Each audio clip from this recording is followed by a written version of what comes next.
8वीचं शिक्षण मुंबई महानगरपालिकेच्या शाळेतच झालं. तेव्हा शिक्षक होताना मी ठरवलं की ज्या शालेय महापालिकेने माझी शालेय जीवनाची घडी बसवली आहे त्याच महापालिकेत मी शिक्षक म्हणून रुजू होणार, माझी सेवा देणार, हे मी माझ्या मनाशी त्याच वेळी पक्क केलं होतं. आणि महापालिकेच्या शाळेत गेलो, चिमुकले कितीतरी डझनभर डोळे माझ्याकडे उत्सुकतेने पाहत होते. हे आलेले सर कसे असतील, मारकुटे असतील का आपल्याला काय आपल्यावर प्रेम करतील, कसे असतील. आणि मग त्यांना मी गाणी गोष्टी सांगायला लागलो आणि त्यांच्या कळ्या हळूहळू उमलायला लागल्या, फुलायला लागल्या. ती मुलं इतकी बोलकी झाली की मी फार जुना शिक्षक असल्यासारखा ती माझ्याशी गप्पा मारायला लागली. मी इतरांच्या कविता सांगायचो बरं का. आणि माझ्या वर्गात सविता पटेकर नावाची मुलगी येत नव्हती. मी वर्गात म्हणालो, सविता कुणाच्या जवळ राहते रे?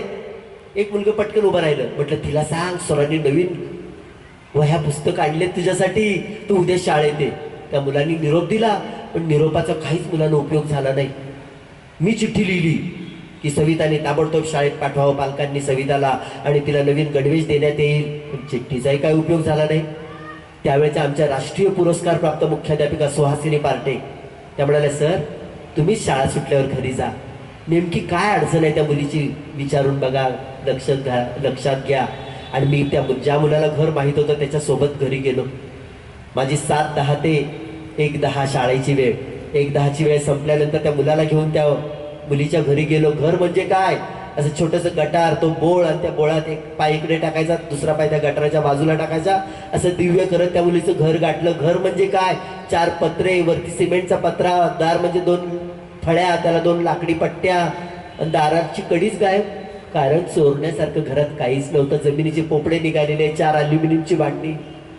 मुलांना आमच्या मुंबई महानगरपालिकेच्या शाळेत येणारी मुलं अतिशय प्रतिकूल परिस्थितीतून येत असतात.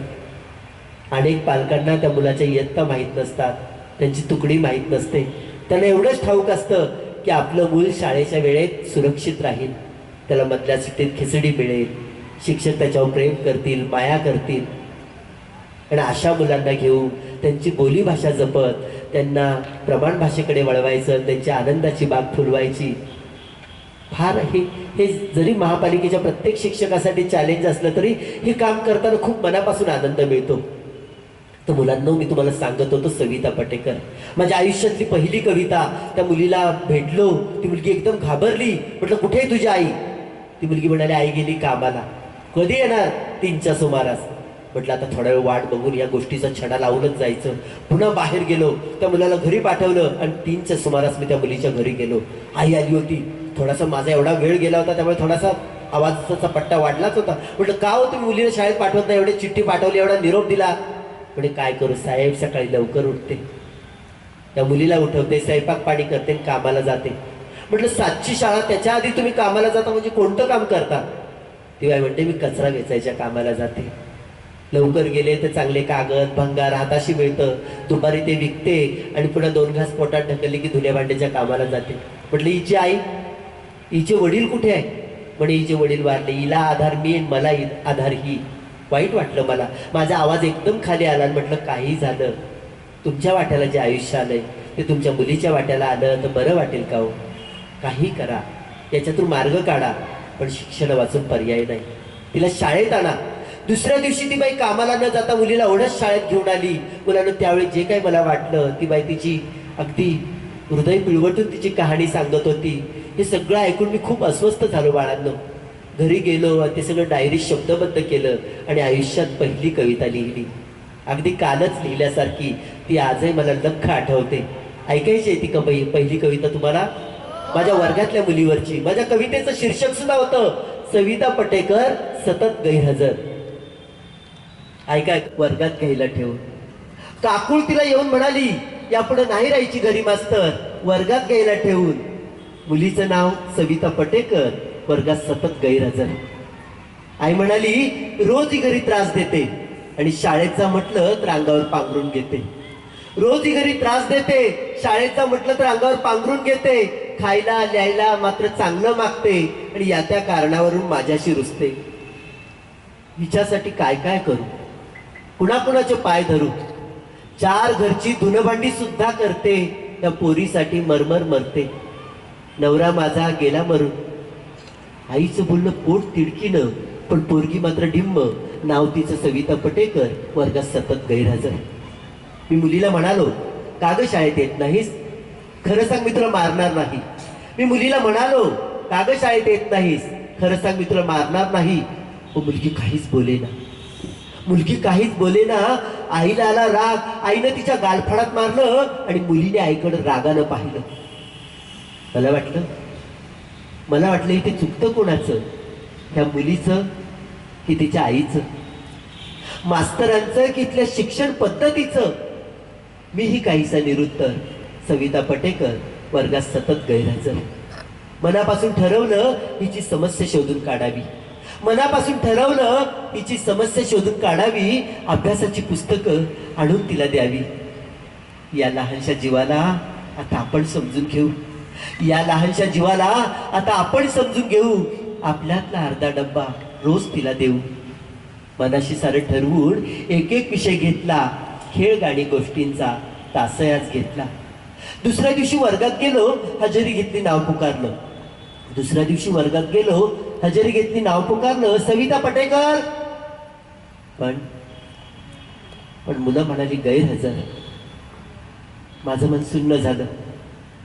कालचा दिवस आठवला. बॅगेतल्या डब्याकडे लक्ष गेलं.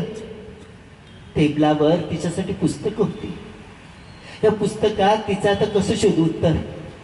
या पुस्तकात तिचं आता कसं शोधू उत्तर? तेवढ्यात दारातून कवळे शब्द आले. सर वर्गात येऊ. दाराकडं पाहिलं तर दारात सविता उभी, शाळेच्या गणवेशात, 2 घट्ट वेड्या घालून. माझं मन फुललं. वर्गातली मुलं एका सुरात म्हणाली, सर सविता हजर, सर सविता हजर, सर सविता हजर. मुलांना माझ्या ठीक आहे. आली परीक्षा समोर, ह्याचा अभ्यास होईना. किती वाचल तरी बे ह्याच्या ध्यानात राहीना.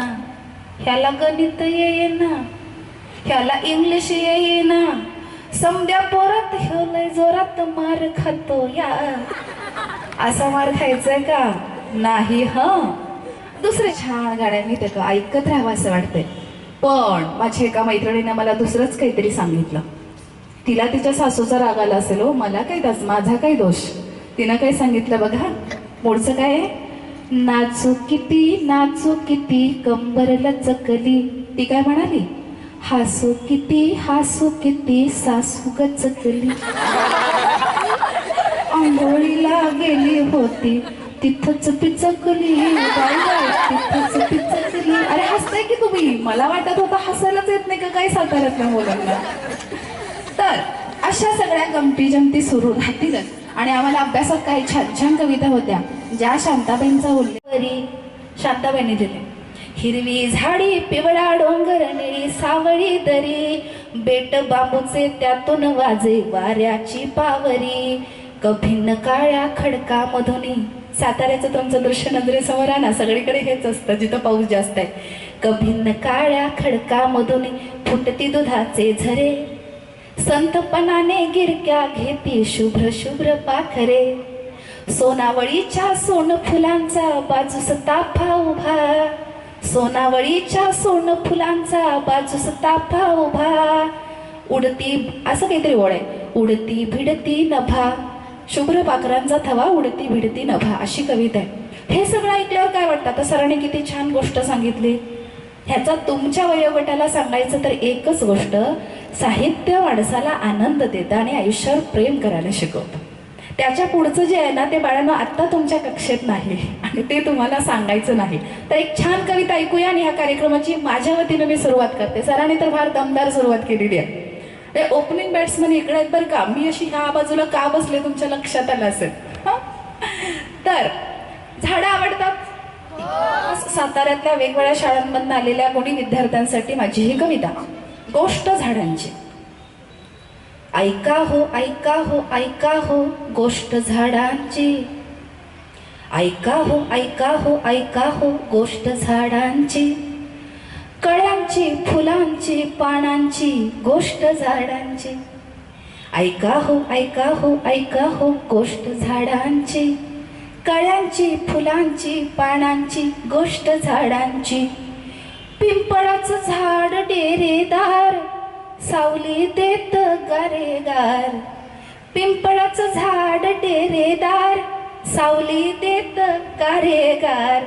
त्याच्या छायेत त्याच्या मायेत त्याच्या छायेत त्याच्या मायेत बसलेल्या पोरा सोरांची ऐका हो ऐका हो ऐका हो गोष्ट झाडांची. कळ्यांची फुलांची पानांची गोष्ट झाडांची. आणि आता तुमचं लाडकं झाड. आंब्याचं झाड सांगतं काय, आंब्याचं झाड सांगतं काय, रसदार आंबा देण्याची घाय. चव कैरीची चव रसाची, चव कैरीची चव रसाची, जिभेवर रुळल्या फोडीची. इकडचा प्रांत आहे. जिभेवर रुळल्या फोडींची ऐका हो ऐका हो ऐका हो गोष्ट झाडांची. कळ्यांची फुलांची पानांची गोष्ट झाडांची. बोरीचं झाड छोट फार झाडाला झाला बोरांचा भार. बोरीचं झाड छोट फार झाडाला झाला बोरांचा भार.